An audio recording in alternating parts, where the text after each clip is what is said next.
sometimes maybe challenging, I don't know, implications for Oakland and Oakland's development. And so we are here to allow the good professionals at city planning to explain and to take your questions, which I hope that everybody has brought questions. I know some of you have brought questions.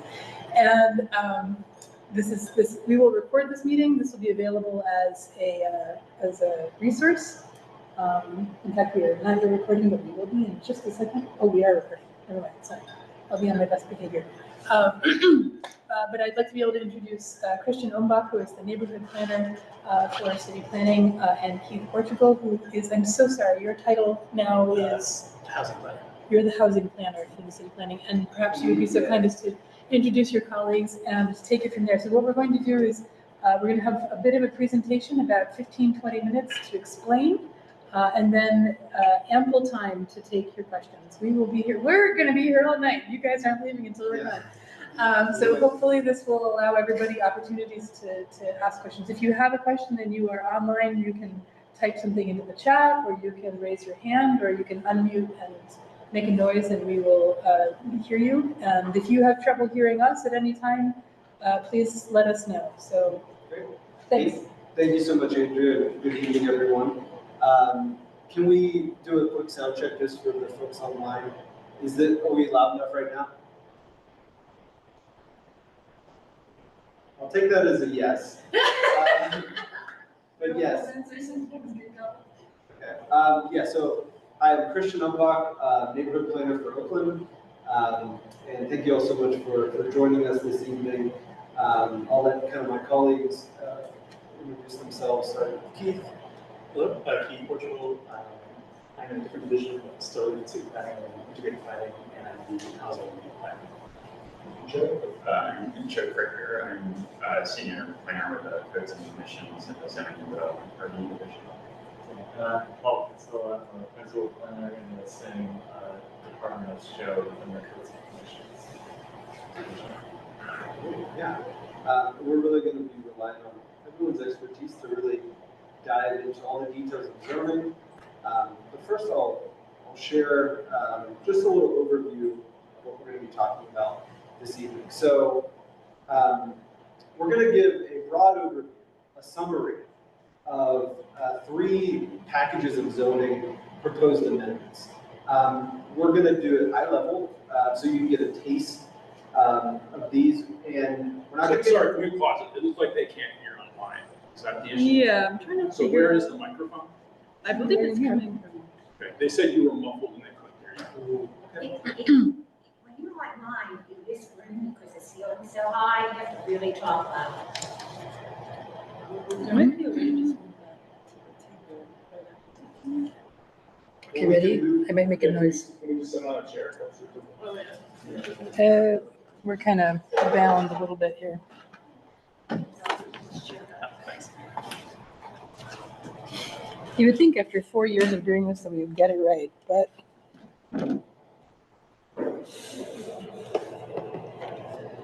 Okay. The problem with this is then. Yeah, we can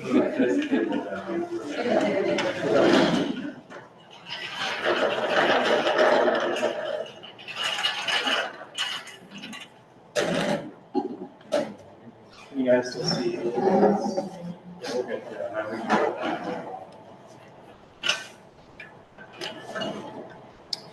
Hold on. I know, I'm blocking.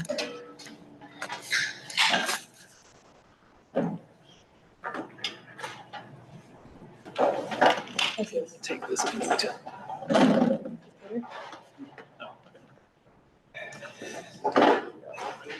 that work? Okay, testing 1, 2. For all those online, can you hear us? Is this clear enough? Ladies and gentlemen at home and all the Sounds good so far. Okay, good. Great, thank you, Devon. So we're going to be giving a broad overview of 3 kind of packages of proposed zoning amendments. We're going to give you just the taste. We won't get into all the details. Once we're done with that, we want to open it up to questions, and we want you to direct us where we go, and we can get into lots of details and talk through things. So we're We're going to try to do just about 20 minutes for us, just so you can understand what we're talking about. And then we really want to give the majority of the time for a discussion in the spirit of Let's Talk. So yeah, this is us, as we mentioned.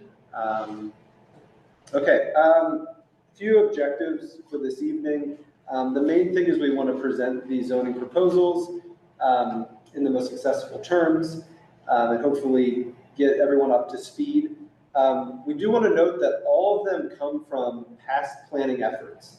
So none of these are coming out of thin air, none of them are brand new. They're essentially following through on planning that has been going on and recommendations from those plans. So we have in 2022, the Oakland neighborhood plan, which is informing some of this. We also have the housing needs assessment, which was a citywide effort to think about housing throughout the city.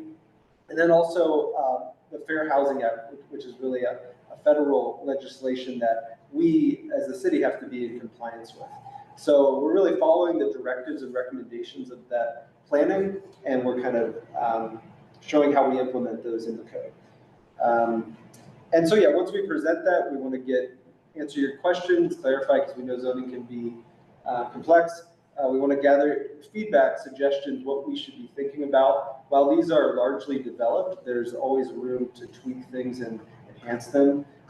So that we're really excited to get your feedback. And then the third thing, we want to make sure you all understand the review process moving forward for these amendments. There is a process. There are planning commission hearings. There's city council that has the ultimate say. So we want you to be aware that there's a process, and of course, future public engagement. This won't be the last chance we can discuss. There will be resources online that you can continue to dig into and have a back and forth with us. So there we go. Okay, so topic number one. We're going to talk about new zoning proposed for North Oakland. Okay, this is all stemming from the Oakland neighborhood plan. There was a land use strategy as part of the plan that really envisioned what future development could look like throughout the neighborhood. And there was actually some new zoning proposed in parts of Central and South Oakland, which was working on in 2022, approved in 2023. And so who maybe heard of that when there was some rezonings happening back then? Maybe raise of hands. Okay, yes. I know a few of you were involved with that. That was kind of step one of what the Oakland plan envisioned. This is kind of the next phase, applying new zoning to parts of North Oakland. And really, you know, what are the goals of this, this strategy? We want to make sure the zoning better aligns with the existing scale and character of development. And we also want to balance the capacity to produce more housing based on the demands we see in the neighborhood. But we also want to balance that with making sure developments are the highest quality design and that fit within and complement the character of the neighborhood. So these zoning districts are very design focused. They also provide community benefit through performance points, which is another thing we can talk about. And so the two zoning districts that we're proposing on the slide here, urban center mixed use and urban center employment. These districts have already been created and developed back in 2022.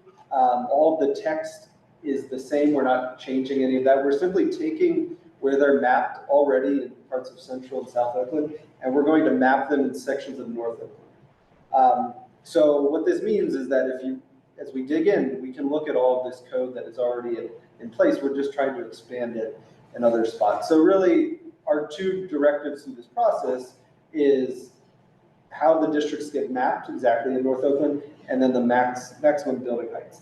We have been working with stakeholders that were involved in the steering committee of the plan to get to work on this. So we have kind of a proposal, and we're ready to share that. Just for reference, this is the area that we're proposing new zoning for. If we get questions about this, we're happy to go into the details of the existing zoning, and we can also show you where we're proposing. But essentially, you know, these are mixed-use districts that provide flexibility for lots of uses that we already see on the ground. So this is housing of multiple scales from single family to apartments. This is retail. I can't tell where a line is, like, where's a street? Like, just Oh, like, right. yes, yeah. Sorry, yeah, thank you. Yeah, let's really zoom on it in here so we can take a look. And yeah, okay, so to kind of to work through this, we at the very south we have Forbes here coming here. We have South Craig. So in this gray area, the new zoning would affect this part of South Craig and the business district there.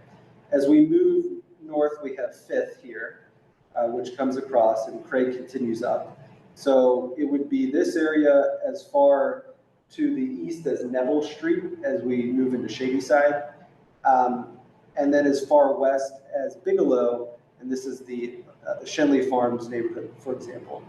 And then as we scroll up here, we have Center Avenue coming across here. And we continue, Craig continues north. We have Balm Boulevard here.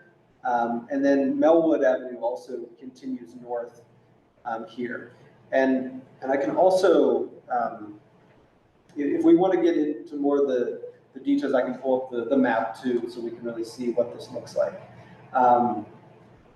So yeah, so this is the area that we're proposing for new zoning districts. And let's see. Oh, based on your questions, and if we want to learn more about this, happy to go into the details of specifics on the ground. I do just want to note one thing about, we have looked into the maximum height for these districts, and they're really complementary about what is existing and already built. And we do have some renderings we can show you. We're looking about proposing around 9 to 13 stories. That would be the max possibly produced. And in that neighborhood, we see ranges from, at the higher end, we see ranges from 10 to and above. And so it's really kind of in that same scale. So we can, if we want to talk about height, we can definitely get into some of the details there. And as I said we want to get to the discussion, so there's a lot we didn't cover, but we just want you to be aware, new zoning for North Oakland. If that's a question you have, we're happy to get into details, but we're going to give you an overview of some of the other zoning things just so we can get through it all. And then we'll open up to questions. So with that, we're going to move it on to Keith, who's going to talk about some citywide zoning amendments based on housing and how we can address some issues there. Good evening, everyone. Again, Keith Portugal, and these amendments, there are four that I'll go over tonight: transit-oriented development, accessory dwelling units, inclusionary zoning, and parking minimum reform.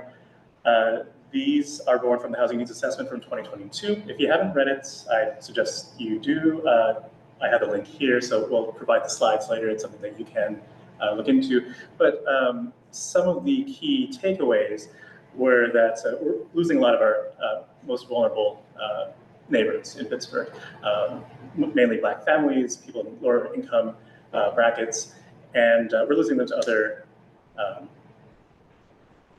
neighborhoods, other communities outside of the city. And we're doing what we can from a land use perspective to lower the barriers to creating more housing throughout the city. So that, again, is TOD, accessory dwelling units, inclusionary zoning, and parking minimums. Thank you very much. I'll start with transit-oriented development. And it is a way to encourage development around fixed guideway stations. In the case of Pittsburgh, it's Pittsburgh Regional Transit, PRT. We did a internal study, and it's in a draft form, but it should be released along with all the other amendments as a accessory or a companion to that. But this study looked at the fixed guideway stations and identified areas that could benefit from additional density near fixed guideways. So that this first phase of this TOD aspect of these amendments centers around Parent Station in Polish Hill, South Hills Junction between Bells Hoover and Mount Washington, and Sheridan Station in Sheridan. And one of the reasons why we want to increase density around these skyway stations is that families can access the PRT, which is a wonderful gem, a wonderful resource in the region, and access the economy, access services. So it makes a lot of sense to center housing around that. And one thing I'll say is, for Oakland, there's no immediate proposals directly in Oakland. We do want to highlight that there is naturally this happening already in Oakland. So for example, there is the capacity for apartments and multifamily development, and there is high capacity transit, especially with the new bus rapid transit coming along with Fifth and Forbes. So this is something that we're trying to emulate what we see in Oakland with density around transit and apply it elsewhere. So we may not focus much on this because it's not Oakland centric, but it's part of the package and we're happy to share. Thanks for the context. Yes. In that list. Next. Next would be accessory dwelling units. There was an overlay within the Garfield neighborhood, but it has since elapsed, but we want to expand it citywide. We want several different kinds for ADUs. Most people are used to, I guess, what you call a detached ADU, or one that is like a granny flat or in-law suite. But it could be, well, I'll go to the next slide, sorry, to provide these. Yeah. There are 6 types that we're considering, and it would be attached to the home or detached. It could be converted attic, converted basement, or potentially converted garage or above garage. Going back to the previous slide, it would be expanded to to the entire city. It would be, well, the previous ADU overlay had an owner occupancy requirement, but we're removing that. And we are allowing more than one ADU per primary dwelling unit, but we may look at ways to cap the amount of ADUs. So it might be one within the primary structure and another one detached. Yeah, sorry, next. And inclusionary zoning. So that does exist within Oakland, in parts of Oakland, as well as Olive Porch Hill, Lawrenceville, and Bloomfield. For those not familiar with inclusionary zoning, it is a tool that helps obtain affordable units as a percentage of the new developments. So if a developer wanted to construct 100 units, 10% or 10 of those would be affordable. There's an offsite option. So normally, it's one development, it's in one spot. But if you do an offsite option as a developer, we ask that you do 12% of those units to be affordable. And the threshold for meeting this is if you build 20 or more units, then IZ would kick in. Next one, please. And as stated, it's in 4 neighborhoods. We're looking to expand it citywide. It would also be exempt from automobile parking requirements, which would help developers with making things work out. Currently, the rental affordability is at 35 years, but we would look to, or we're proposing to make it permanently affordable within those developments. We're also trying to encourage multifamily units. So instead of having the 10 single bedroom units, you could have 5 units with 2 bedrooms each, and that's more of a family size. And all these changes would apply to Oakland. So Oakland, again, already has it, but we would have these changes as well as spreading it to the rest of the city. We have a question in the chat. We're going to go back to the questions. We're going to we're spreading through, and then okay. Now we'll move on to parking reform. Okay. Good afternoon, everyone. I'm Joe Fraker. I'm a senior planner with Codes and Commissions at the Department of City Planning. So I'm just going to provide a brief kind of overview of the work that we've been doing over the last 6 months or more at this point on the parking reforms to the city's zoning code. So this work has been done in collaboration with City Council, in particular Erica Strasburger's office, and we've been working on implementing a zoning code overhaul of the existing parking requirements. So right now, the zoning code requires a certain amount of parking be provided depending on the type and the size of a use. So for example, like something like a grocery store that's 10,000 square feet would require one space for 150 for every 150 square feet. And something like a restaurant would require one space per 500 square feet above a certain threshold. So these requirements would be removed as a part of these reforms. The city has certain areas within the city limits that are also parking reduction zones, and these are in denser, more walkable parts of the city, so areas like downtown, Business District, Oakland, and District, where this parking requirement is either cut in half in some cases or eliminated entirely. Additional reductions are allowed in certain circumstances and when developers provide invited parking. So the requirements for parking were largely crafted with the car in mind, as I think a lot of you probably are aware. You're here at this meeting, you're probably like city planning nerds as well. So as the primary mode of transportation, this has really dominated our city over the last 50 to 60 years. So over time, the city has expanded the parking reduction zones to include more parts of the city.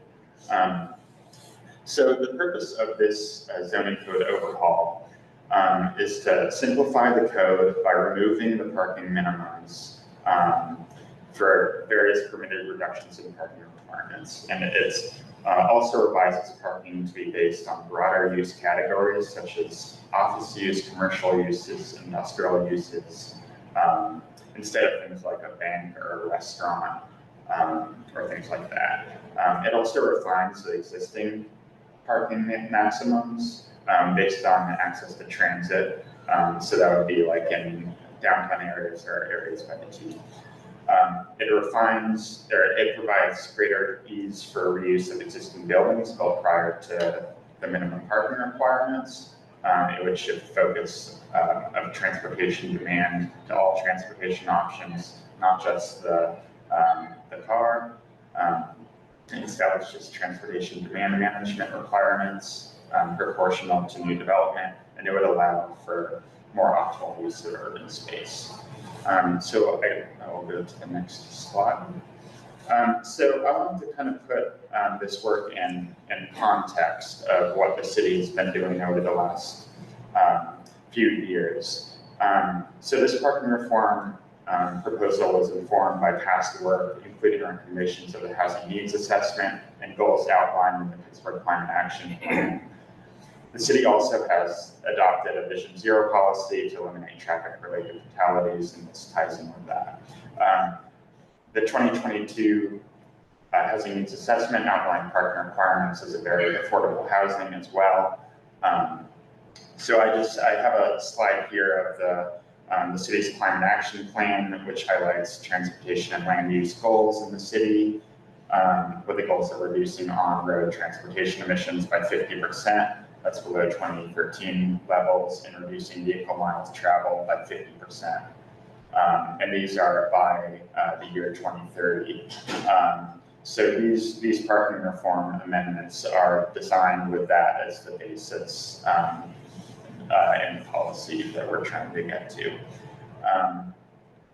So as a just general context for this, in Oakland, I think 51% of the commuter mode split is single occupancy vehicles. So a lot of people don't use cars, and citywide, 35% of residents don't use vehicles for their everyday use.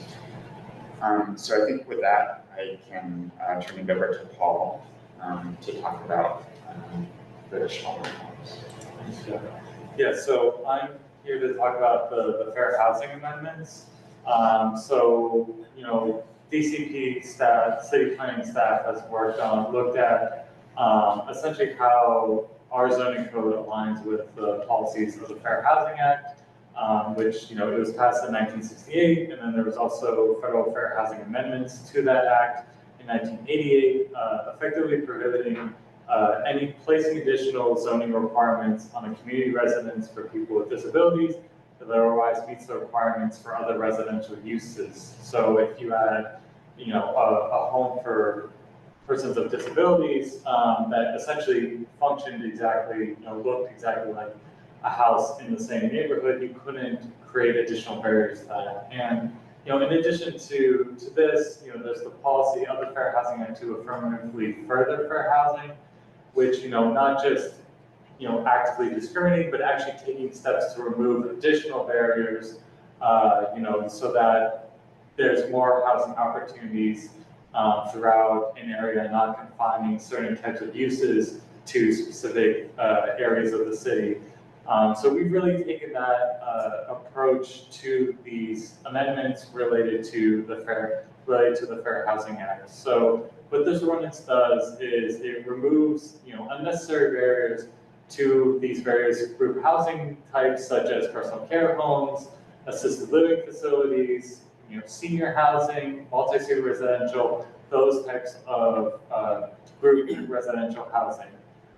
Additionally, you know, adding on to kind of the, you know, the ADU accessory dwelling unit legislation to also permit them on all religious assembly and community center parcels, given similar types of missions that, you know, to, you know, expand kind of the overall missions that a lot of religious type uses or community center types are focused on.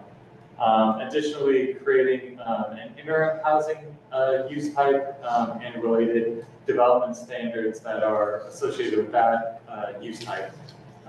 Additionally, amending the definition of family to really align with fair housing practices, and again, I can get into, and then finally, allowing dormitories within 1,000 feet of a university's EMI, so their institutional master plan district. And so that's, and I know I kind of ran through a lot of that, but I'm happy to get into kind of the details on all of these if you have any questions about that. And, you know, there's, it's not, they didn't include the link in this presentation, but we can provide that. There's a link to an Engage page that actually has the draft of the federal, the fair housing amendments to the zoning code, because so those were presented at briefing at the Planning Commission in July, and we'll have a public hearing on those at the first meeting in September, on September 3rd. So I'm happy to get into those and obviously any other questions about all that's been presented to you so far. Thank you, Paul. And yeah, hopefully we did our best to just give you a taste of everything of Fay. And now it's time for you all to pick what you want to dig into, and we're happy to discuss. So I think I'll maybe pass it back over to Katie if you want to kind of monitor and kind of let the questions come on up. Let's hold on just a second and see. Yeah. We're going to start with the questions that are queued up in the chat, Okay. but there's going to be a fair amount of questions coming in the room. Okay. Yeah, however you want to Okay. go for it. So the people in the chat, you can either, or the people on Zoom, you can either unmute and ask your question, or I can just read it off, like whatever. It's good. You can start with reading. Okay. I will. People who don't use the ask questions. Easier. I will start with the first one in the chat. If an attic is used for this new housing ruling, are fire escapes needed? That might be a question. Could you, if an attic, oh, okay, so that would relate to, ADUs. yeah, for an ADU. Yeah, so there will be requirements. So the way that the ADU is going to be treated is essentially how it would be treated in the building code. So if it's a second unit, there would need to be access so that someone would be able to, you know, escape in the case of a fire. So whatever the associated building code requirement would be for that use, that would be something that that individual would have to comply with to be able to receive a certificate of occupancy for that. The next question is, who is funding this project? And then also, can we have OPDC address the lack of parking in Oakland area, and if there are any plans to rectify, I guess, the lack of parking? I can quickly answer the first question. This is all in-house city planning staff that is working.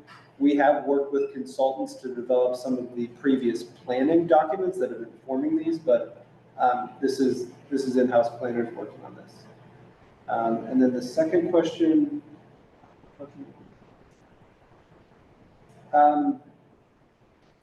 Yeah, so this is definitely kind of a general question about parking in Oakland.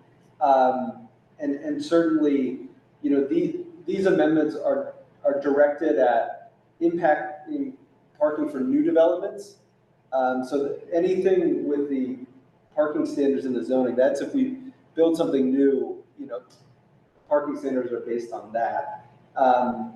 There is a separate discussion, which would be on-street parking, which has to do with the residential permit parking.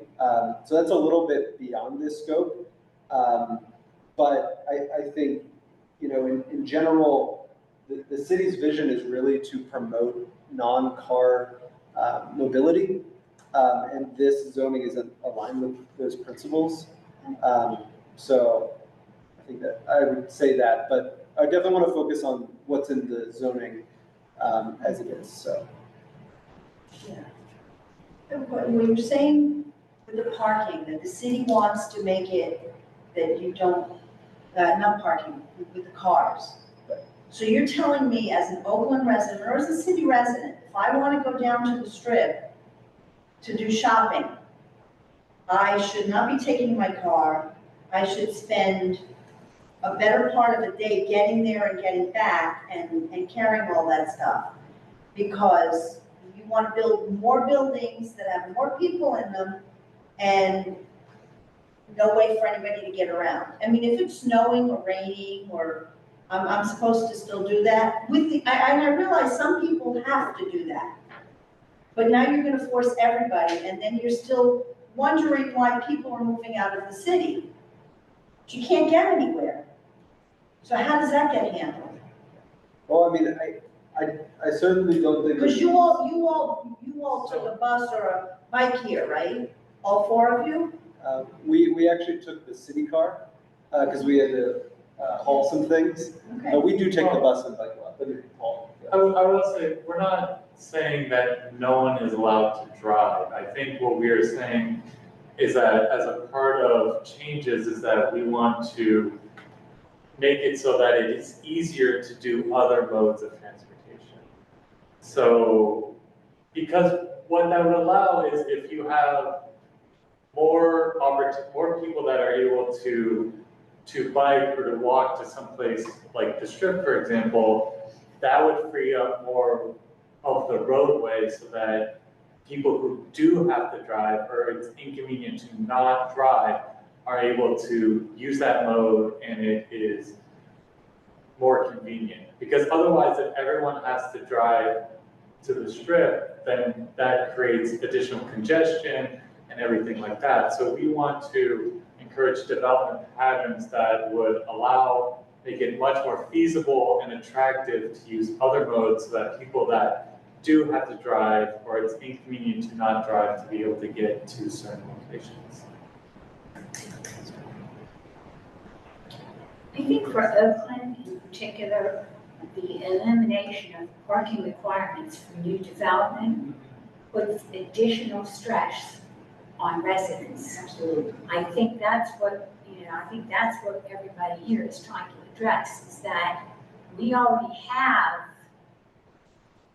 out of this world stress on parking for residents.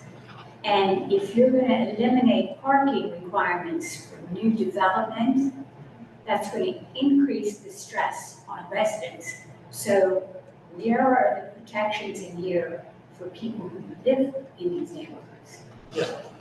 I could say one general point is that this is not barring developers from producing parking. They are still allowed to produce parking. And we can get into some of the details, but in order for them to build and get financing for a project, they're still, they sometimes need to provide parking. And if they want to market their units to folks that have cars, so there's likelihood that they're still going to produce some parking for those people that need it. It's just, the zoning code is kind of an arbitrary number, and this would kind of allow for the market to determine what is needed. Feel free to kind of elaborate on that. Yeah, so in addition to the actual changes to the number of required spaces, so it would be eliminating that requirement, but there are also the changes such as we'd be introducing a transportation demand management system in the zoning code overhaul that would require developers to provide transportation management systems within their buildings. So one example of that would be like priority parking spaces for carpool and van spaces, transit station enhancements and improvements, transit passes or subsidies for employees and residents, enhancements to sidewalks and paths that help with transit access and things like that. So there would be an additional incentive for buildings or developers that are including less parking to enhance their buildings by promoting these other uses that would allow for individuals not to drive. So it wouldn't be simply getting rid of the parking requirement. It would be encouraging through these code amendments the provision of other modes of transit. So it would hopefully end up reducing traffic in the long run. Maybe I could follow up with that with a couple questions from the chat to keep it circulating.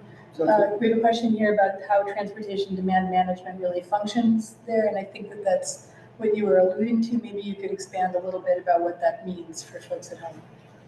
Yeah, so this would be implemented through the Department of Mobility and Infrastructure in conjunction with city planning, but they would basically look through a set list of demand management tools. And depending on the size of a development, they would have to reach a certain number of points based on, I think it's three tiers, am I getting that right? 3 tiers of development. So if you're proposing like a 100-unit new apartment building, it would be required to get a certain number of points, and that would be by doing these things like providing that those priority carpool and van pool spaces or any of the other transportation management requirements. We may have one in there. Just in case. Yeah, But yeah, I have here, it's a set of tools and strategies used to increase the efficiency of the transportation network by meeting the demand of travel through transportation options that do not contribute to peak hour vehicle congestion. And again, developers would have to meet these standards in order for us to approve their projects. So there are going to be more bus routes. They may have, well, I can't speak to that, but they may have to do something like fix a bus station if it's outside of their facility, or implement a bike sharing system within a certain proximity of their development. If you want people to use transportation, you have to have the transportation. So not part of this, but the PRT, which is obviously not a city agency, but is controlled by the county, is actually going to be announcing a series of proposed route changes and alterations to the way buses flow through the city later on this fall. They'll be sure to have focus on that, and there will be, I'm sure, lots and lots of conversation. Might have some big implications for where the buses go through Oakland and how people get to Oakland. At the moment, most of the people who are coming into Oakland from the eastern neighborhoods and the eastern suburbs come in by public transportation. Virtually everyone who's coming from the north and the south travels by a single occupancy vehicle.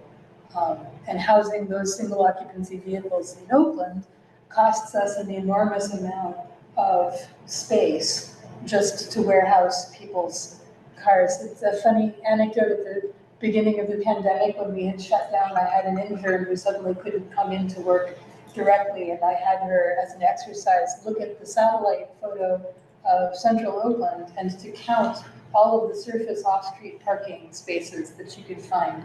And 194,000 square feet of just central Oakland is dedicated to no other purpose than warehousing single occupancy, and that drives up housing prices, that increases water runoff, that decreases tree canopy, that makes it so that there can't be more people living there, but they all have to drive in, and so on and so forth. So it's really hard to know where to begin if you're trying to interrupt the cycle. If you provide more parking, everybody has to drive because there's nowhere for them to live close by in it.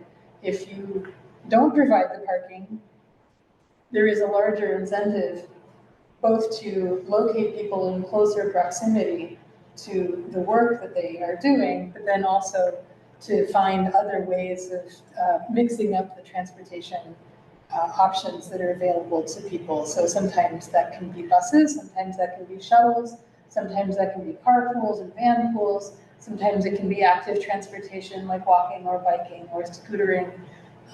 But it goes together with the enhancement of a bunch of different kinds of transportation modalities.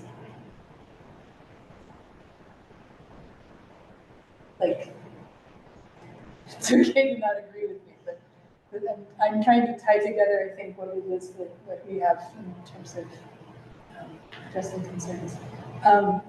I think that we have somebody, so there's another question in the chat here, which is, are all minimum parking requirements being removed in the proposed code? So does this apply everywhere? So there will not be parking minimums in any zone? Correct, for any uses in any zone, correct. The question is, if for any uses or categories, will still have minimum parking requirements of any kind? None. No. And then just to clarify, I know you answered this question, but apparently didn't quite translate. There is still some question as to how this, whether or not this is a city-driven initiative or if this is the brainchild of the university. Is the question about how this is being funded.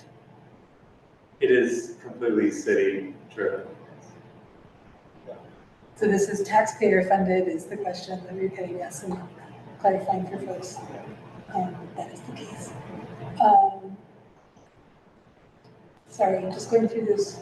Look, Jeff, I didn't mean to cut you off. If you had a question that you wanted to interject, this would be good. Yeah, so the change requirements on ADUs, is that functionally any different than saying every single family home can now be used as 2 units, as 2 dwelling units?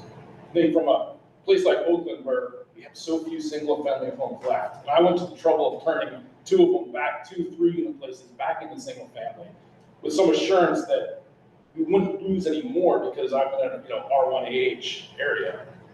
So how will this work? So it would function, so it by definition is accessory. So there's the primary use, which would be single family, and an accessory, which is a smaller, whether it's attached or detached, it is a smaller, functionally there's less square footage in that than the primary of the single family. So in a classic 3-story home, you have a large 2-story apartment and then a small 1-story apartment. Is that how that would play out in Oakland?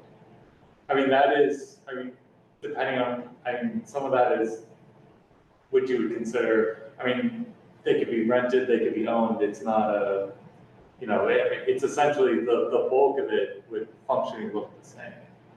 Okay, so like, just to put a finer point, anybody can now subdivide their single-family home into 2 units by rights if this zoning code change passes. It would still require permits. We would get PLI and their inspectors to go in and ensure that any new units will, Standard, have, like building permits. Yeah. They won't have to go through a change in occupancy, which is the big barrier now to make sure we don't lose any more of our single-family homeowners. No, the certificate of occupancy would change to be a single-family unit. Like in the case of, if it was a single-family unit that added an ADU, it'd be a certificate of occupancy for a single-family home with an attached, or depending on if it's attached, detached dwelling, accessory dwelling unit. How is that different? Yeah. I mean, You're allowing more people. Yeah, that's why I use the word function. I know it is different. well, yes, But, I mean, but functionally, it no, seems like now functionally, every single-family home can now be occupied by 2 families, 2 groups of students in our case, which is the probable thing in Oakland. I mean, it would function like that, yes. Okay. So can I just take that a step further? So there are multiple single-family homes here in central Oakland that may have originally been part of an area that was zoned single-family. They are built as single-family homes, and over the years, because it's impossible to really regulate this properly, they've been broken up into 2, 3, 4. We have some 5-unit buildings that are in a standard house that is no more than 18 feet wide. And the question is, since you're removing the owner occupancy requirement on the ADU for structures of this type, does each of these dwelling units inside of this house have the opportunity to have a smaller dwelling unit that is sort of like a subdivision of it? Like, are there minimum floor square footage requirements? Or Well, there's like health codes as to how big these can be. And I have you think been to that- Oakland? I understand that there's an enforcement issue, which is, I think, separate from this, because we want people to actually come in and apply for permits so that you're up to building codes and everything like that. You know, the kind of unregulated, just putting up a few walls to now make a single family into like a quadplex or more is, I think, a separate issue from what we're proposing here, which is that we want people, if they want to add, a second unit within their home or, on, separate but still on their lot, they would go through the whole permitting process as anyone would. Just in closing, sorry, if I could just it'd be great if you guys could put on the lens of most of the property owners in Oakland don't live in Oakland. And so this isn't a family putting an in-law suite in their backyard. This is somebody wanting to increase the income generation potential of the property. And so if you guys can put that hat on as you think about this, I appreciate it. Sorry to cut you off. If I understand, we're not talking about a single-family home that you're going to break up into apartments. We're talking about a single-family home that you're going to add on a unit in the backyard.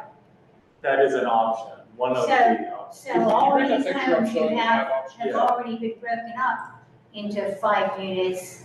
Now they can build one in their backyard and put another unit. No, that would likely not, because they probably do not have accurate certificates of occupancy, because they would have to document how many units they currently have, and then also display, whatever additional units they want. But are they limited? Like, for example, in that first photograph, we don't know how many units are in that house, but they can add on to the back. No, but that's what I'm saying, is that if Is there a they're, limit to the number of units, I guess?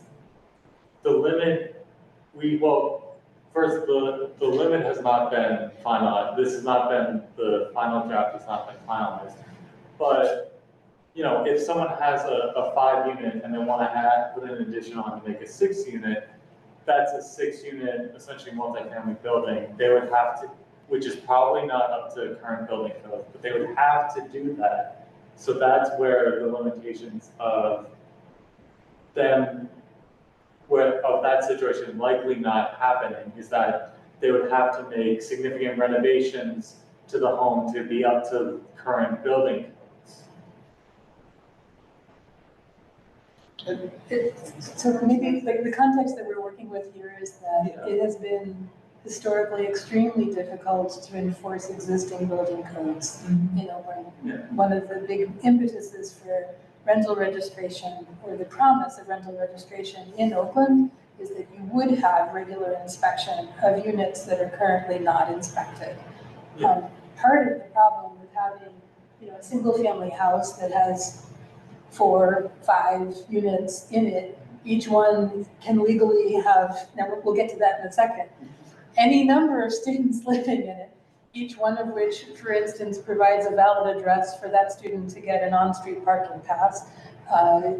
Or if there's, even just 3 cars, it's substantially more than the width of the property on the street. You cannot physically fit the number of garbage cans that those people need in the space that the house occupies in front. If you added, say, for instance, a 5th unit onto one of these houses, does it automatically get reclassed as a use that's like a 5 to 15 unit apartment building, and is the owner then obliged to contract for waste management? Is that communicated through DPW? Like, how does this information flow? And how does the enforcement happen?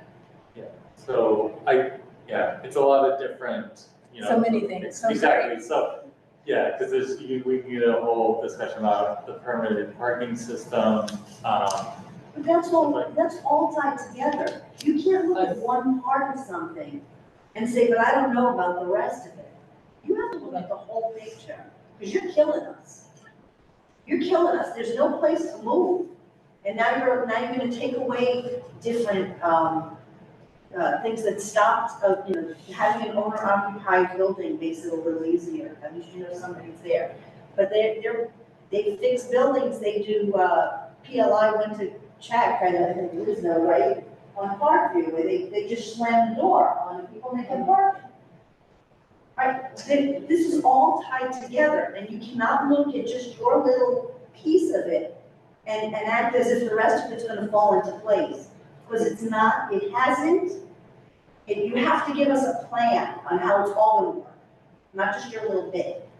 No, thank you for that, and I think that's definitely something that we strive to do, to think holistically. It is challenging at times because, so for example, parking, we have to deal with the parking authority and how they do the residential parking permit. But there has been work, and DCP, city planning, has worked with them, and there's a new proposal for how that system works. So we have thought about that. I can quickly touch on it. What was proposed is a progressive fee, so that as a single address applies for more permits, the fee goes up to try to discourage one address from having many parking permits. So yes, acknowledged, and I think we'll do our best to make sure we are thinking about those and how everything's connected. So. Can I ask? I lived in the Greenhouse Lots on the south side, and when we moved in, Track, because I was there when it was first opening up, Track told us, okay, listen, your apartment doesn't come with parking.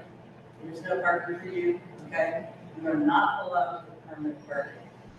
Will that kind of enforcement be made when you're telling people, you don't have to have mandatory parking, but just be aware you're not going to be able to apply for permanent parking. Right, yeah, and that's something that we are aware of, and you. I'm sorry, we couldn't hear Liz. Could you repeat her question? Right, so I believe her question was, for a new development, if the residents of that new development cannot obtain a on-street residential parking permit, so that if parking is not provided off-street, they cannot go get a permit. I believe that is. Yeah, and I think that's something that we're looking at as a part of these, changes to the residential permitting parking system. That's one of the things that we're looking at. Because we want that dynamic that, it just because someone either is not providing no parking or not maybe enough to meet the full demand, that it doesn't just spell out, onto the on-street, that there are protections in place to prevent, essentially having more permanent parking spaces than there's essentially curb space for. Okay, shifting gears slightly, are we done with parking for the moment? We can come back. We'll come back to everything. Sorry. Oh, wait, I'm sorry. I have a question about some of the ADUs. I'm not like very familiar with housing terminology, but I'm just thinking about Oakland on behalf of the students. Like most of the renters here are students, and a lot of them are people who have no experience renting or knowing the laws about it. So, if a landlord is able to break out a house into one or multiple potentially ADUs, are people that rent out those ADUs under the same protections as the average tenant of like a full primary resident, or would they have different rules? How would they even manage relationships between two renters in who's basically the same house? Well, they would have, they're essentially separate units. They're not, there's requirements of having separate entrances and accesses. I'm so sorry. Yeah, I know. The I'm question, trying no, I it's know. chill. It's just that we didn't hear the question online. Oh, I'm thinking, I'm anticipating. Elena, is that why you have your hand raised? Because you couldn't hear? Sorry. I Okay, could just. maybe not. Sorry, if you could just I can restate the talk about question. it. So the question was basically around for people who are renting out of, an accessory dwelling unit, do they have the same tenant protections? And, the short answer is yes, that these are separate units that, would have their own entrances and accesses so that they would essentially have the same, they function essentially as their own independent dwelling. So they would have, and I think, I hope that answers it. Okay, so we have, sorry, I'm moving down through the list here, and I apologize if I haven't gotten there yet. So we're gonna get everybody, I promise. We have some questions about the expansion of the use of dorms outside of the EMI boundaries.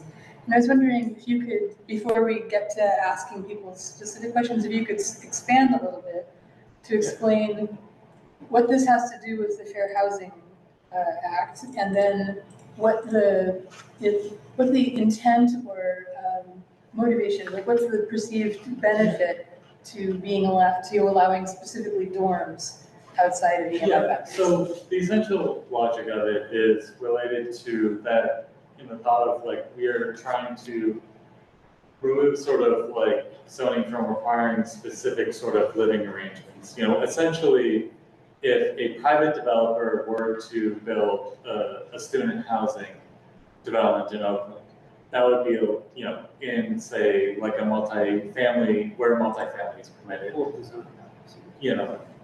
But essentially that would be permitted. Whereas if a university wanted to, given the way the trends of dorms now, they function almost as their own apartment building, or a multi-suite residential, which is again another permitted use. They essentially function the same, but they get classified as a dormitory because of who the owner is. And so that we want to prevent that kind of conflict. And with the 1,000 feet requirement, in that case, it's related to an institutional master plan. So say or CMU are required to have an institutional master plan, and they're required to, take account of all the properties that they own within 1,000 feet of their campus, of their EMI district. So that is, essentially why that requirement comes in.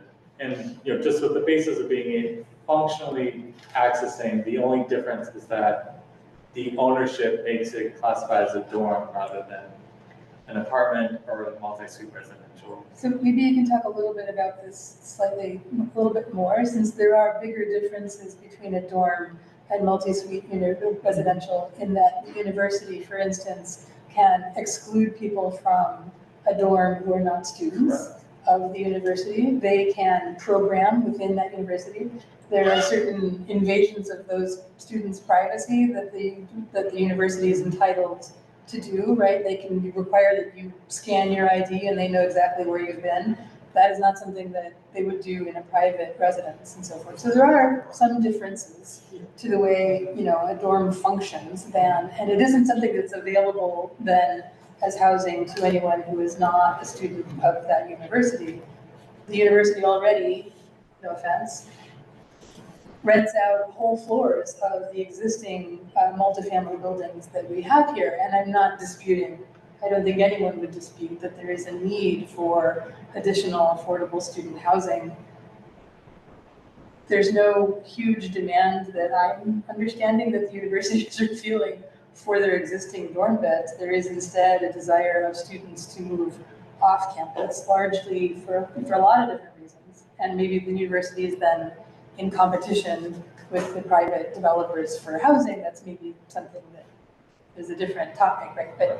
But why do we care? Why is it necessary for there to be dorms that are per se permitted outside of the EMI boundaries? If, for instance, the university would be equally compelled to include any multifamily building that they owned that was within 1,000 feet of the EMI boundary in their institutional master plan. Well, I think it would come down to kind of how that expansion would occur, because generally, like if a university owns a property outside of the EMI district, but if it was contiguous, we would want that to be rezoned into the EMI, and that would be a whole process. But if there is a So sorry, but we just completed the open plan process in which that was vehemently not something that we wanted to have happen, right? The university owns multiple properties in the UCE zone, owns multiple properties outside of the EMI boundaries right now where they house their students.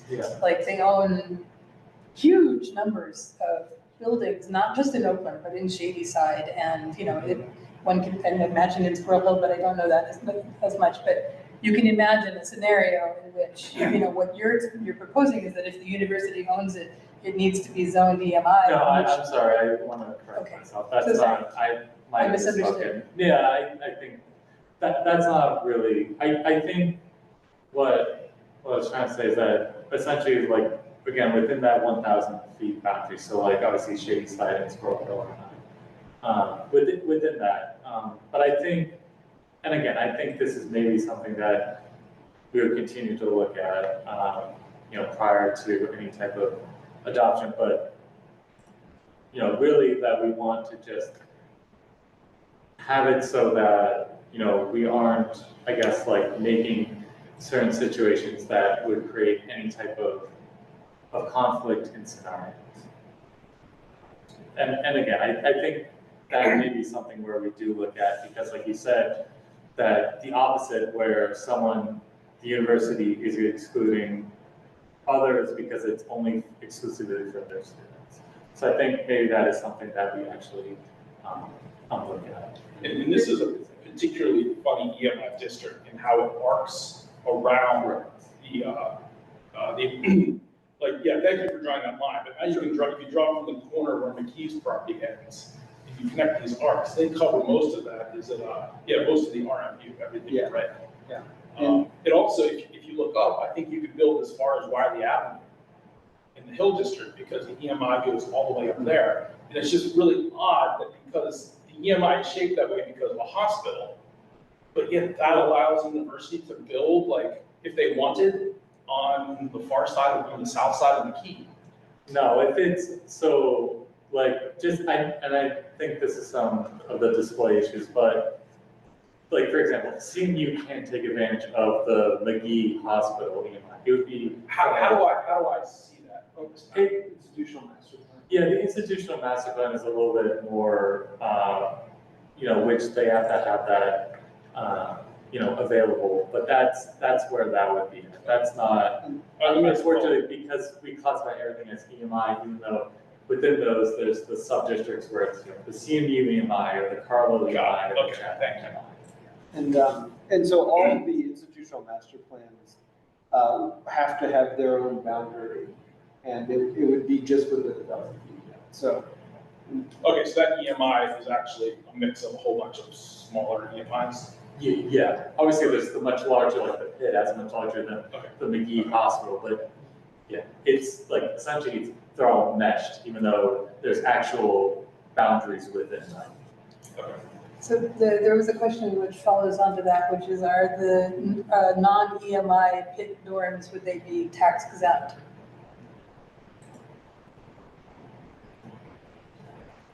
Currently, for instance, if the university houses students in a building that it owns outside, but it's a multifamily building, it's not a tax exempt use, because they are not permitted to exclude people who are not students, right? It is in fact actually fair housing issues.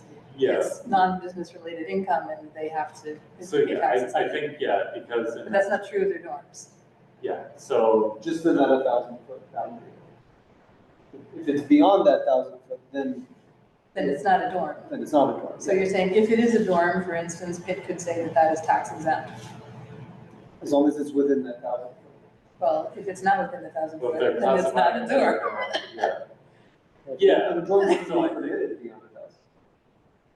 Correct. Right, but the footprint of the tax I see what exempt you're property saying, that is the Pitt expanded is. because of that. Yeah, so again, I think, you know, I think there's been some good points brought up, and I think we want to look at that.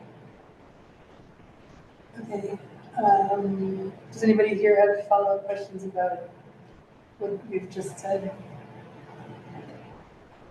I can get through, we have some other questions here about the more than 3 unrelated people in a household question. Maybe you could talk a little bit about that and how that is enforced or not enforced, and what that means in terms of occupancy rules for a given unit.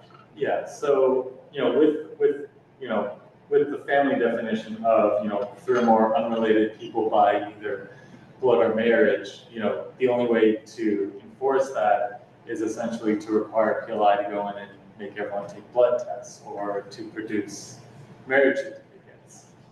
I mean, that is what it is. In the extreme, you're absolutely correct. Except that I think. But how, because like, how else would you confirm that people are not related by? So our understanding of the way that the city has handled enforcement of the 3 unrelated persons is to say that a household is not something whose membership you can test. And if you walk into a house and everybody there is saying, we are members of the same household, Well, that you then, that's correct. where it There's stops. obviously, there's a line of interpretation that you can't have 100 people in a house and say, we're one house. But see, where does the line get drawn? Well, it's the interpretation of the householding unit, which essentially, you know, and it's, so it's 2 separate things. So there's the householding unit, which is essentially like if you are living and everyone's like paying rent together and is sharing a kitchen and you know, bathrooms and has equal responsibilities, that is, you know, that is a household. But then when we get into something such as, you know, 15 people living in a house that's really only meant for, you know, 4 or 5 people, then that gets into, well, the county health requirements of how much, you know, floor area space is required. And again, I know this comes into household, you know, into enforcement requirements, but, you know, there's that definition on the books now, and there's a very big challenge in enforcing that. As Can I ask a question about that? So hold on just a second. And we're, you know, excluding circumstances outside of just the student example that in other, you know, as a citywide definition that is creating issues with fair housing policies. We're gonna get back to that in just a second, but you had a question? Me? Yes. You. There is no enforcement of the 3 persons per unit rule. There is no enforcement. The city is not allowed to go into the building unless they are invited. So there is no enforcement currently. So don't even talk about enforcement because it doesn't exist. But I think we're in agreement on that because, and that's why the definition, the current definition of family is really unworkable and really is not aligned with the Fair Housing Act, because you can't enter someone's home unless you have, just cause for doing so. So the definition doesn't work because you're not allowed to go into the building, no matter who's living there. You are not allowed to go into the building without permission. So how does anything get enforced? I think we're getting hung up on the two different questions. One is how you in fact actually enforce what constitutes a single household, and then how many people can legally claim to be members of a single household occupying a single dwelling unit that is not multi-suite residential. Yeah. And so maybe we could talk about those two things. Did I get that? Okay, yeah. Okay. Yeah, so I think, when we look at kind of what the, upper limits of this are, it would have to come down to more, how do we, enforce kind of overcrowding of, putting so many people in one unit. And I think that is something that is again, really something that is different from the definition of family in the zoning. And I know it's very difficult to enforce that, but I think it's kind of a separate issue from, what a definition of a family is in the zoning. So is there a plan in order to be able to address the issue of the household size or the number of people who are occupying X square feet? Is there some plan? Is there a plan to address how that can be made more fair and helpful beyond, or is it that we're all leaving it up to rental registration taking effect? I mean, I think a lot does hinge on having a good rental registry that goes into effect. And I think that is the plan, to have that go into effect. And, from there, it's because then that opens up a lot of, building upkeep and inspections of that matter. And I think that's what would kind of help, look at some of these issues more so than, again, simply what, how the zoning code classifies family. I'm just thinking that if you're going to expand the definitions of how the zoning code classifies family, you're going to need to tweak the language in the rental registration law to give somebody a set of tools by which they can evaluate whether, in fact, everybody who's living in this unit is safely inhabiting the unit. Because previously you could have said, right, are these members of the same family? Correct. And the answer is no. To give an example, during COVID, when everybody was shut down and the university decreed to its students that they couldn't socialize outside of the COVID pod, we received numerous complaints from folks saying, like, there's a big party that's happening next door, and there's all these students, and they're getting together, and they're absolutely, and we would go over there and we'd find, well, actually, no, all of those people live in that house. Like, we're talking about large numbers of people occupying the same dwelling unit. Yeah. And so there need to be some tools that are available. Yeah. No, and we're in agreement on that.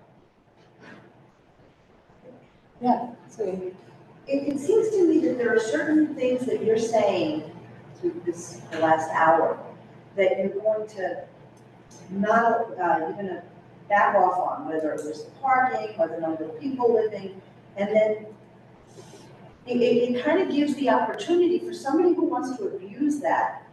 You're just opening it up.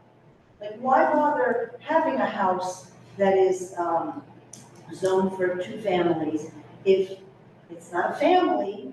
Why bother going through all the permitting? I could just cram them all in one building. And if nobody invites the inspector in, I can have 25 people living in my house.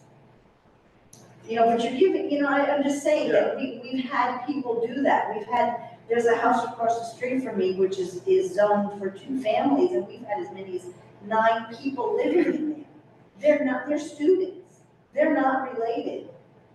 Well, it's 9 people, and then back again with the parking, it's 9 cars, and 9, and the garbage pails, and it's everything that comes along with that. This is very frustrating, I'm sorry, and it's coming out, I'm extremely frustrated right now. So there's a lot of things that are increased density, but again, the infrastructure doesn't support that higher density in a lot of cases. Trash is a simple issue. It's the reason I don't walk my dog on many blocks, because the cans are tipped over when they glass to the street. If I were to leave Oakland today, it might be because I can't walk my dog where she wants to go. I think one general point to that is some of the new zoning, allows for capacity for newer apartments. In apartment style living, trash is centrally contained. And so when you have a bunch of, home type, row homes, the trash is more present. So the new zoning does allow for those apartment type uses, and trash can be, there's lots of standards for how trash is kept and screened and whatnot. So that's kind of the other side of how trash is managed. Yeah, I would hope so, but some of our biggest trash problems are with some of the bigger buildings. It's so frustrating, but I know that's a separate issue from tonight.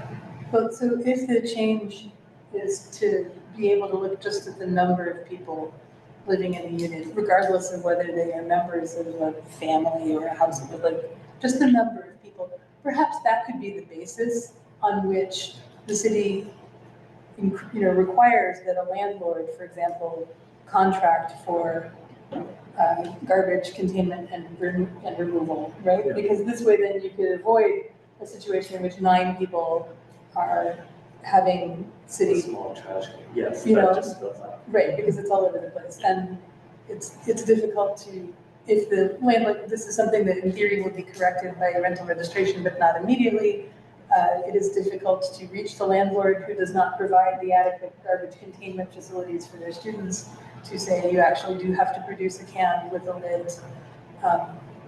Because I'm just gonna say the law says they have to do this, but if they are an anonymous LLC in a different state, then good luck trying to get them to do that. So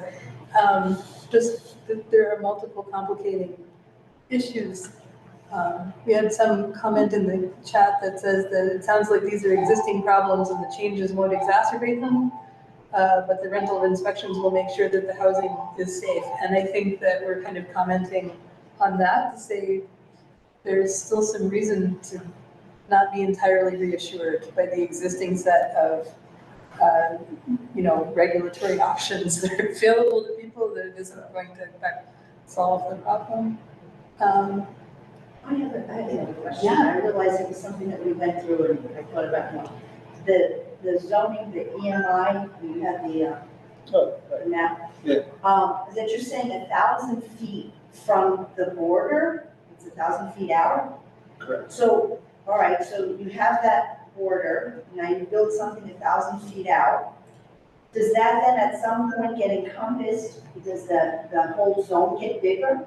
No, and that's. And then we keep stretching and, No, and that's the benefit of having that area. The zone doesn't have to increase. So we don't have to have It doesn't have to, but it can. Well, that would be a rezoning application that the university would have to do. And there's a public process for evaluating that. And I think it's of everyone's interest for those districts to not expand. What this allows is they can, have a dorm use within the buffer, but they don't, but the EMI district does not increase. But I mean, Why can't they just stay in their zone?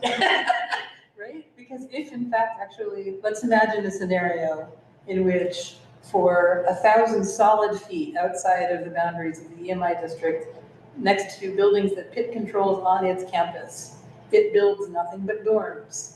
It will be an exceptionally simple matter for the university to come back 5 or 6 or 10 years hence and say, there's literally no reason why this should not be EMI. And there will be no property owner and there will be no competing interest to dispute that. And And it then you will pump it out sail another 1,000 feet. right through, and then there will be another 1,000 feet that the university can, and this is basically, you know, it doesn't, maybe if you are trying to convince us all that there is a compelling public interest in permitting this kind of use outside of the EMI boundaries, it would seem to me that you need to work a little bit more on that, since I don't think that we've made the case here. It kind of reads like more like exclusionary housing outside the EMI district. I mean, I think that's a fair point. I think this is something, again, this is not a finalized version. So I think this is something that we can look at, because you do make a compelling case that it might actually be the opposite of what we're intending. I mean, is the market gonna take, now that that whole area, most of that whole central Oakland is rezoned RMU, you know, parcels have been bought by developers. Are they gonna build, you know, multi-unit places that are gonna cater to students anyway? Like, will the market solve this problem on its own?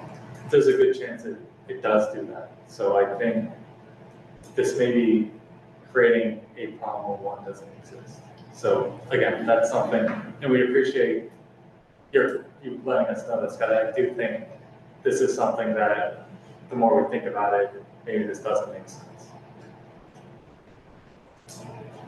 I think I'm at liberty to say that I, in the last couple of weeks, had meetings with Pitt's Vice Chancellor for Facilities and Planning and also for Housing, and it was news to both of them that this is something that This you're is something that they're not even So asking. just to clarify for everybody, there is, if there's a Pitt conspiracy to make this happen, There is no pick. I it wanna is let definitely not everyone something know. that the There was no- university is aware No of. one reached out saying, we would like this. Right. This was simply a thought process among the. Yes, I hope you don't think that anybody's attacking. No, or I don't think accusing. so. It's I just don't feel necessary that. in this context to just really Yeah, clarify. no, that is an important, I'm glad. It's like someone from Pitt, I'm here literally just alongside folks in order to be able to go back to our folks in housing, our folks in planning, our folks in construction, to be able to say like, this is what we've heard from the city, so yeah, that's certainly not. I mean, we've had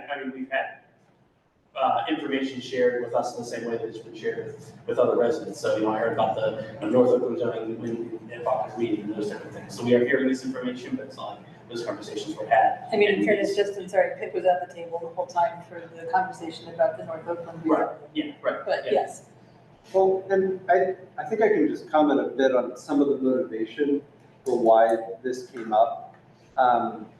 Is, you know, I think one example we brought up was the residence on Bigelow, the former hotel that was up along Bigelow. I'm not sure the name of that. A resident of Bigelow. The resident, well, okay. And so that is now functioning as Pitt housing. And I think the issue was that, you know, is that considered a dorm? And that would therefore be a dorm well outside of the EMI. And that's in misalignment with the zoning code. So I think this was trying to allow for how could there be a dorm outside of the EMI, but without having to rezone and let the EMI creep. So I do want to I'm just trying to give you an idea of the intention was in that. But if it's outside of the zone, then it shouldn't be considered a dorm. Right, Is that but what you said before? yes, but unfortunately the Because definition. I can go move there if I wanted to. Unfortunately, the definition of dorm is tied to a university owning and operating it. So that's what makes it a dorm. But then why, what difference does it make where zoning is? there's more to it than that. The university owns and operates multiple buildings that are not dorms. So there is another definition, there's another piece of that definition, and it's important to understand what that is. And one of them is that the university can exclude non-students from living there. Right, so it's not actually, it's not bound by the same fair housing rules. But in theory, this is supposed to be able to like really support. No, it's a very fair. So I think we're taking. We will take that. Okay. Does everybody know, Christian has been taking notes and this is all being Oh, recorded? yeah, it's recorded, yeah. We have 4 people up here. I believe this is Elena. I believe there is a house on Dithridge that is privately owned and has been zoned a dorm. Kathy, Gallagher? Oh, I guess she's not here. She could tell us for sure. She's in the room, actually. Oh, she's in the Elena, but- room. Hi, Kath. Is that not correct?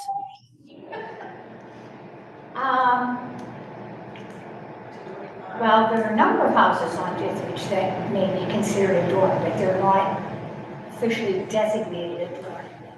The fraternity that was sold is, I think it's a multi-suite, not a dorm, but yeah, it's a matter of semantics, put it that way. Isn't their occupancy there listed as dorm? No, I think their occupancy is multi-suite. I'm pretty certain. I think we would have. It is We'll look into that one. That's 225 North Dithridge, and we will look into that one. Elena, thanks for the flag. There's a question in the chat, which is Pitt currently operating the residences on Bigelow outside of the zoning code? Is it breaking the rules currently? What do you know about the residences on Bigelow? I don't, I mean, I can't say for certain I don't know 100% what the cases would have. My guess is that I think because half the building is technically dorm and half the property is also, I believe, it's either some type of senior living or there's a separate, so there's, I don't know what the case is. Nursing home? It's been Wait, said. are you talking about Shenley Gardens? Shenley Gardens. Talk about Shenley Gardens. Yeah. The housing is separate. Yeah, They're attached. Yes. They're not owned by the city. Shenley so there- Gardens, I think, is assisted living.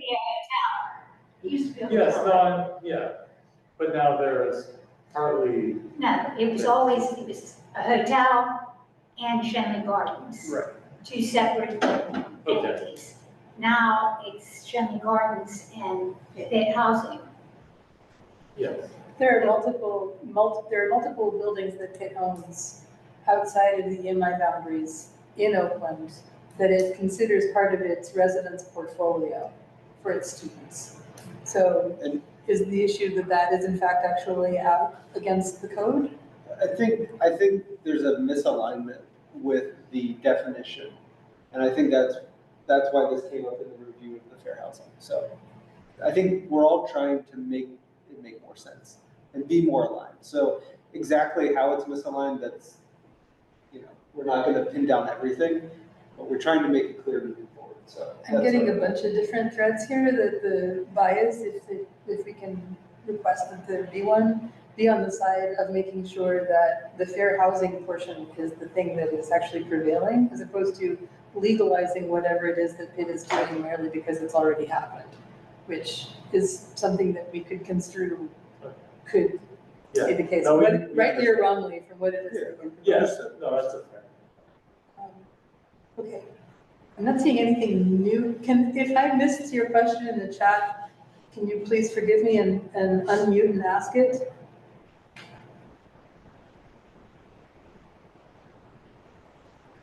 Or if you have a new question? So, did you have other things you wanted to talk about? Sure. You can go back to Mark's ADUs if you want. We can get there too. Katie, do you have a question?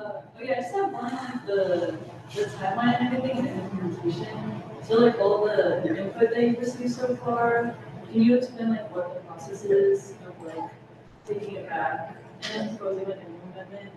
Because I see that there's already an amendment and it has already some changes. So I'm just curious like what that process looks like and how we can continue being involved in that. For sure. I think we'll Repeat that question. The question is, what's the timeline and the procedure from here? How can people follow this as it evolves? Yes. Okay, so we'll keep all three separate because all three are kind of on their own trajectory. So let's probably start with fair housing because I believe that's kind of the furthest developed. And we'll let Paul tackle that. And then we'll go to the others. Yeah, so there is currently an engaged page about the fair housing amendments, there's a scheduled public hearing before the planning commission on September 3rd, the first Tuesday in September, where, again, there would be a public hearing on that. Again, even though there's a current draft, there can still be amendments, such as potentially one that we've discussed this evening, to that amendment.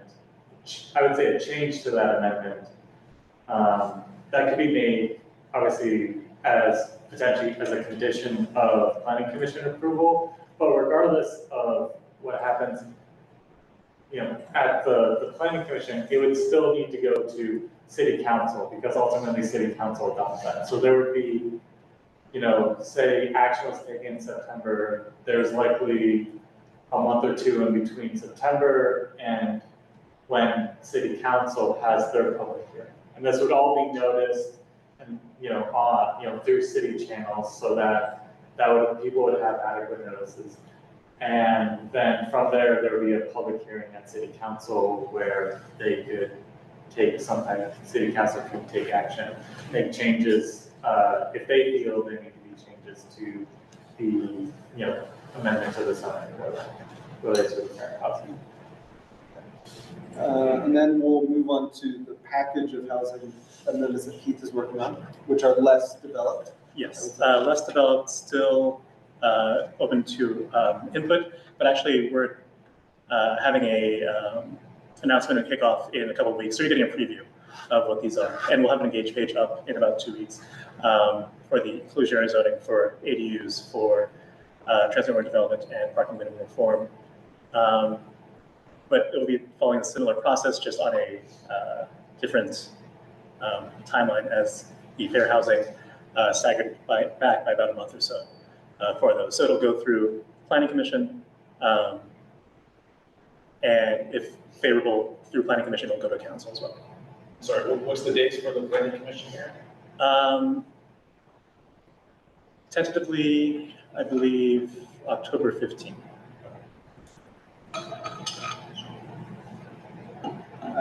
And yeah, so engage page will be created and we'll share with OPDC so that it can be shared. And then the final one, North Oakland zoning, didn't get much love this evening, but we had. Like you will. Just mine. We did meet with BACA, Belfield Area Citizens Association, and we did a full 50-minute presentation. So they got the full thing, and I'll kind of talk through that. So there's more going on than just tonight. I'm going to share real quick a timeline for this. So this is the timeline for the North Oakland zoning. We've already been working, we've met with the Oakland Task Force in July. We met with BACA in this month. Here we are tonight. And then we have one more public engagement. We're going to be at the North Oakland Block Party, and we'll have some of these, but even with more info in terms of what we're proposing, we can talk with folks out there. Then we will be creating an engage page. I'm either going to post it this Friday or next Monday or Tuesday. So that's my goal. So that all the things I was talking about, the materials will be up there. And then into September, we have a development activities meeting scheduled. And then by October, we'll be at the planning commission. And there's always room for small edits and revisions along the way. And this is one opportunity to continue to get input. We had input at the BACA meeting. And that's the timeline moving forward. Oh, I just have a follow-up about timelines related again. I know in the zoning amendment for the Federal Housing Act, we were talking earlier about the definition for family. And I saw one in that it removed the 3 unrelated persons. Has there been any conversation with the people behind the rental registration of if this zoning is passed, the registration also falls within that? So I guess when we do have 7 people legally in a single family place, that there's quality enforcement that follows in terms of people aren't living in a moldy shoebox. Yeah, I mean there are. Yeah, I mean yes, there's been discussions with the people who are focused on the rental registry thing, and that the intention is to have it aligned as close as possible. Should these things be adopted as a package or not at all? Like, it seems like there should be a hard linkage between some of these things if we're counting on one as a check and balance against the other. I mean, the rental registry, was proposed, and there's been different iterations of it as it's gone through the court system. So that's something that's already been out there, and it's just, part of it comes from like the municipal code of how zoning processes occur versus like other types of amendments or other types of ordinances that the city council adopts. So I think that's why there's slightly different processes, even though obviously there's interrelation between them. But the intention is to have these all in place at the same time. Yeah, no, I appreciate the intention, I'm just worried about the implementation. Yeah, I mean, again, part of it is that some of these things are on different trajectories as it relates to just processes that, like for example, the rental registry doesn't have to go through planning commission, and it's also facing issues in the court, which is a separate issue that maybe some of these zoning ordinances do not necessarily have to deal with. I just would like to add, on just like the many students practice for like a single family, I'm also a student, I do talk to a lot of people who feel that like they cannot seek legal counsel because they know that they're living there illegally, or that they know their landlord like wrote in the line to keep them there, so you fully recognize like legalizing it will, like, I hopefully empower these students to seek legal counsel, like how can we do. I mean, I'm not sure about the whole actually good with that. I just wanted to help my dad feel like enforcement is good. Like people. Yeah, and I think the intention of this is to really make sure that people do have like strong tenant rights, and I think that's kind of a policy that the city is, that's kind of the overarching philosophy, is that people should have good tenant protection rights.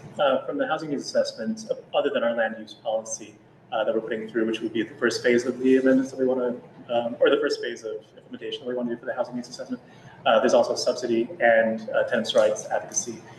Those are things that I'll be looking into more as I grow into my role, but certainly important conversations to have, especially with the comprehensive plan coming up. We will be using a bunch of our resources there in order to have these conversations, to talk with students, to ensure that there is, and talk with the county as well, to ensure that there is that health and safety aspect of things. That's good to know, because I know like students are not often thought about like as tenants because they're here long, but at the same time they aren't here long, and I do like talk to a lot of students that are having like housing crises, and they like can't stay there because their building is flooded, or they're facing a domestic violence situation. So it's like there is a lot of like shit that goes down with like students as much as that's cool. That's good. Thank you for that question. Did you want to get back to ADUs? I mean, we can't, sure, like, I think do every single thing, like the picture where you showed, like, single house and then either an attic or a basement, it just feels like every. You're just getting more. Yeah. Like, we're loud. de facto term the few single family homes left. Yeah. When those sell, they will probably go to an investor because they're worth more. They can hold 2 legal units. Basically just, we've gone to court so many times to fight, like people would come and testify, oh, this has been used as multifamily since before there was a zoning code. They would have to prove that. We spent so much time defending the bit of single family housing that remained, because that's a type of housing a lot of people want and like. And so now if it just de facto can be closer to 2 family, especially in a neighborhood such as Oakland, where rents, I mean, tenants are not hard to find, especially if you have a nice place. You don't have to have a nice place. You don't have to have a nice You have to have this. So yeah, I'm just worried this will be the end of single family housing.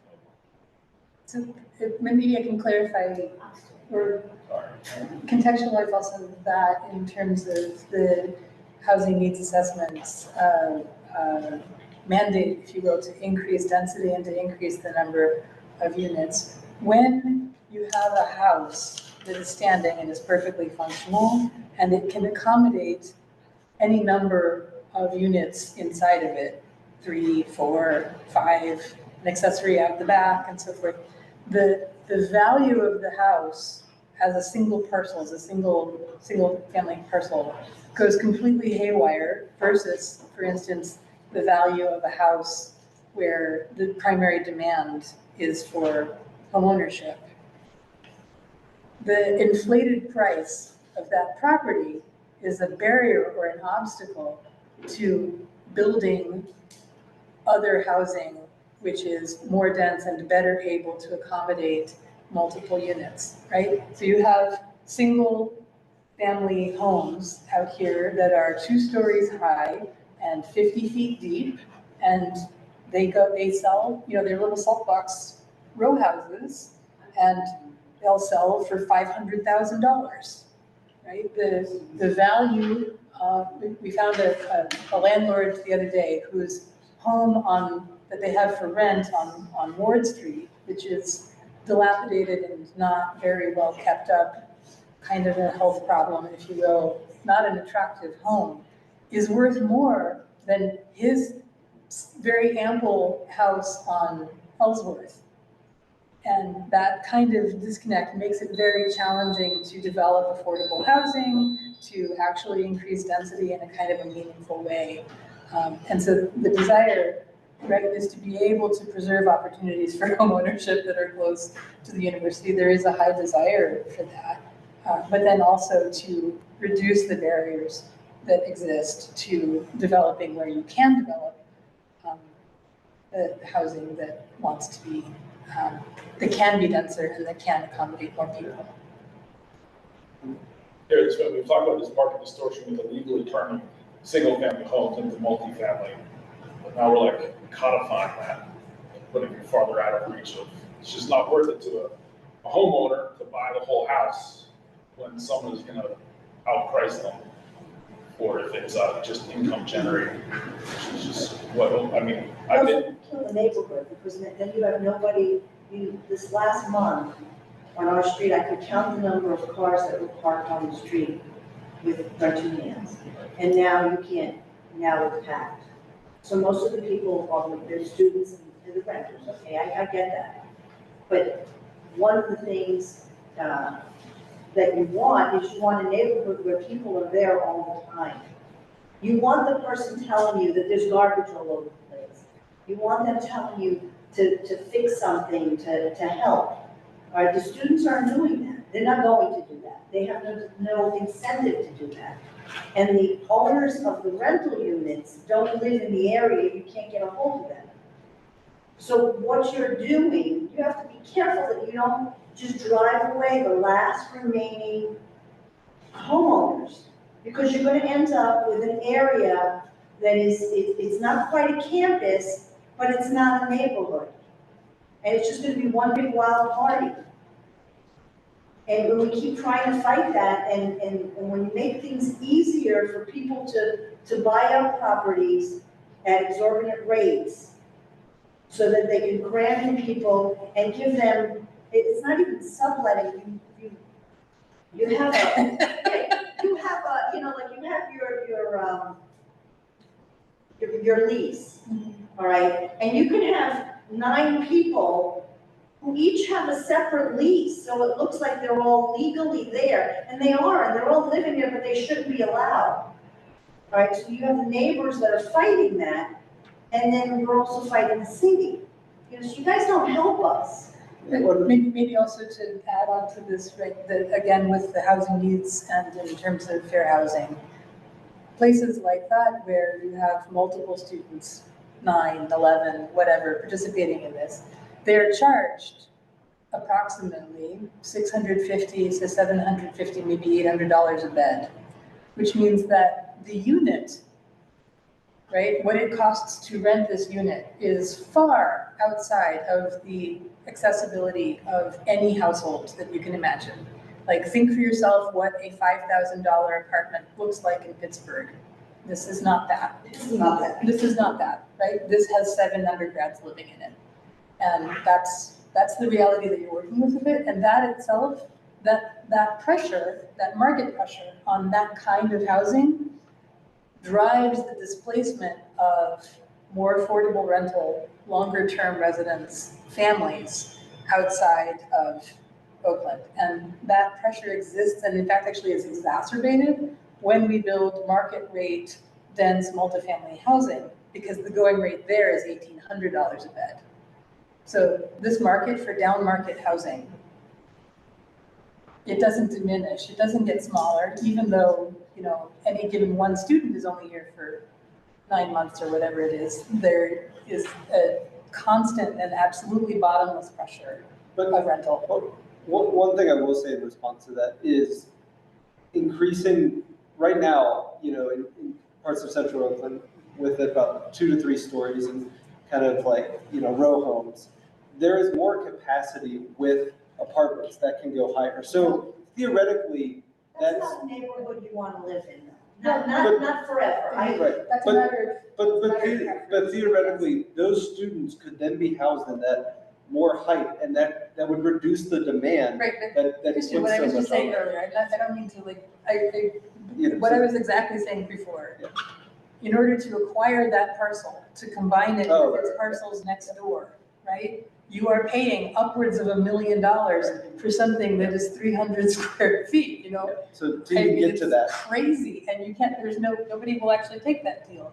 What incentive does a property owner who invests almost nothing into their properties, who parks cars on every square inch that is not in fact actually, you know, the actual building, and then who stuffs available people into that building at, you know. I hear what you're saying, the inability to actually Why would they sell?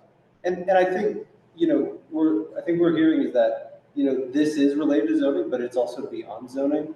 And so I think zoning is a piece, but it can't address all of these dynamics and challenges. But we have, you know, we have a team that focuses on housing collectively. So I think Keith is learning a lot and taking a lot of notes from, because he gets to focus on housing as his topic. So this is all good for him to make connections with the other items that are not just zoning that can affect this. Right, And so if there are what we're limitations. talking about is increasing the number of people who can legally occupy a single unit, we are contributing in this context to the problem that I've just described.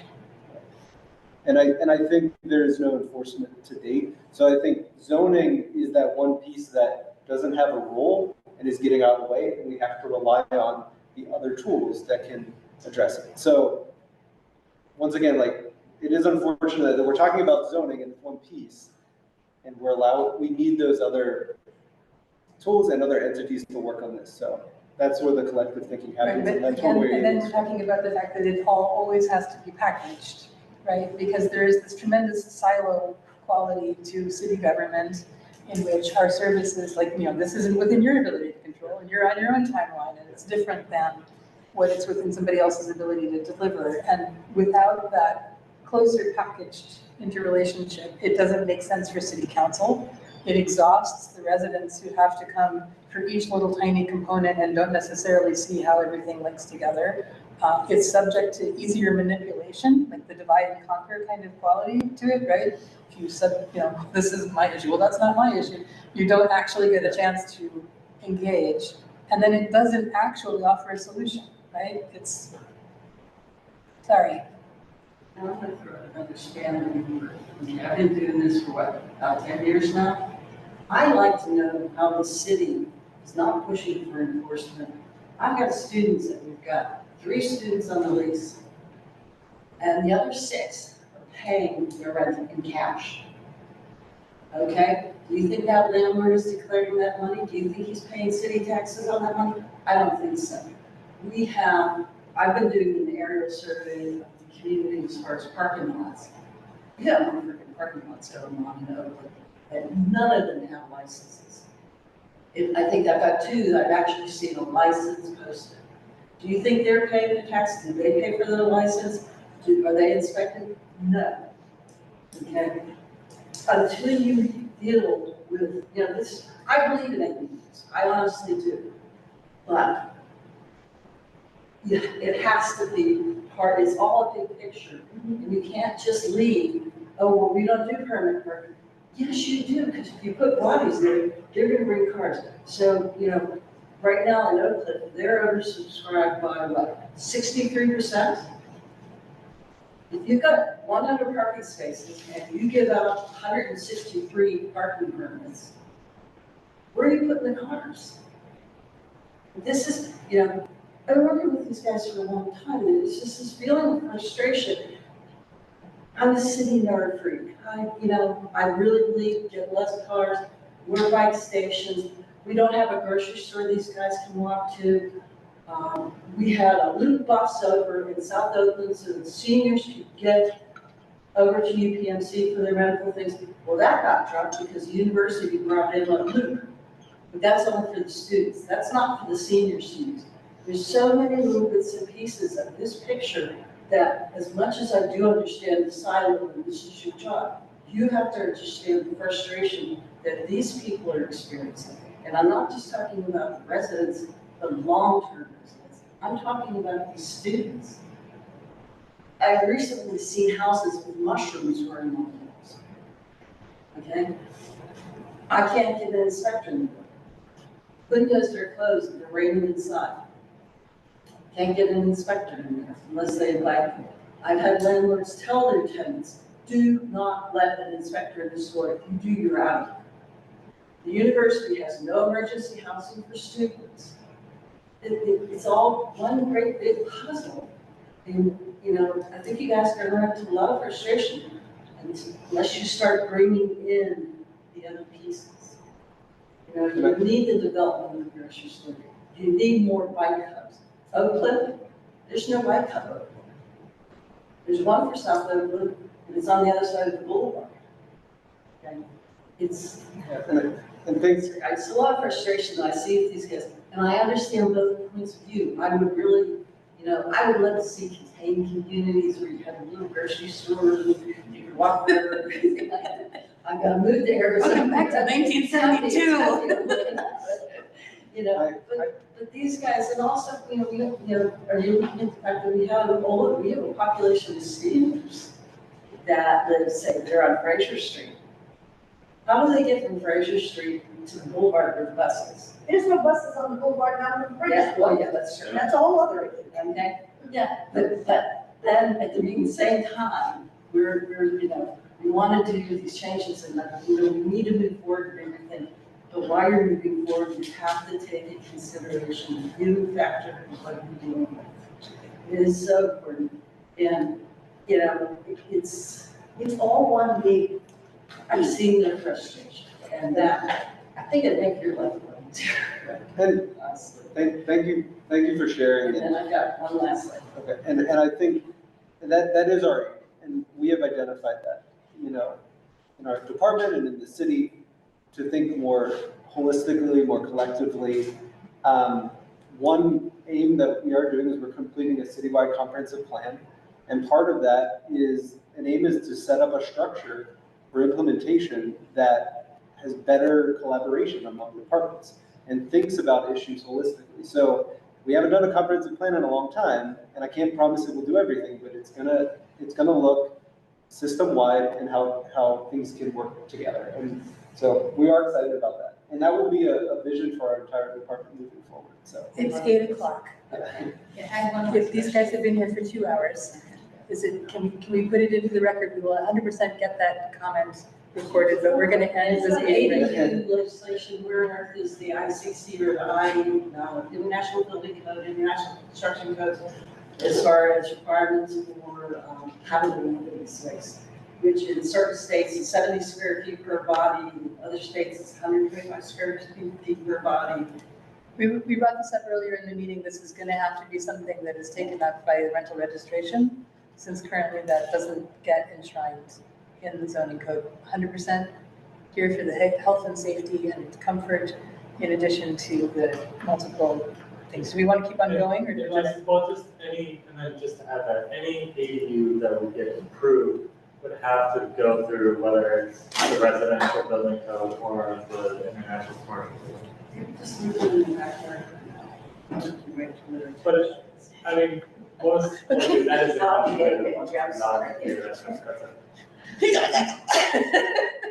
I'm like, I'm very grateful to you very much for your time, and I'm sorry that you took so much of it, but there will be additional follow-up questions, I promise. Thank you all online who were, talking about this.